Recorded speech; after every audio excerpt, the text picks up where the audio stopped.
Nangyari ito nung 4 years old pa lang ako. Ang aking papa ay mahilig magbakasyon kasama ako at si mama. Isang araw, pumunta kami sa lugar na hindi ko napapangalanan. Pagdating namin, ay agad akong pumasok sa bahay. Napakaganda at napakalinis. Ang mga gamit ay mahalata mong iniingatang mabuti. May 2 hagdan ang bahay, isang kusina at isang bedroom. Kinagabihan ay normal naman ang lahat. Nang biglang may narinig akong ingay. Ingay na tila ba pilit binubuksan yung harapang pintuan namin. Ako ang unang nakapansin nito at agad kong sinabi sa mama ko. Pero hindi siya naniwala. Ngunit nang makita na rin ni mama na pilit binubuksan yung pinto ay naniwala na ito. Makalipas ang ilang minuto, ang pinto namin ay patuloy na binubuksan. Masyadong mahina ang loob namin upang tignan kung sino ang nasa labas ng bahay. Makalipas pa ang ilang minuto ay nag-iba ang tunog.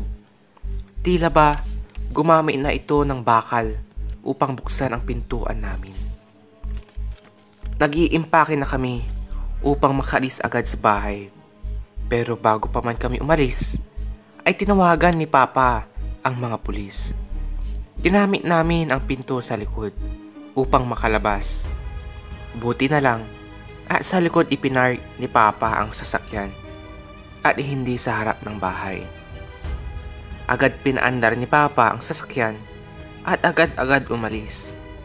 Kami ay nahimasmasan at nagulat nang ikinuwento sa amin ng pulis kung sino ang tao na pilit binubuksan yung pinto ng bahay.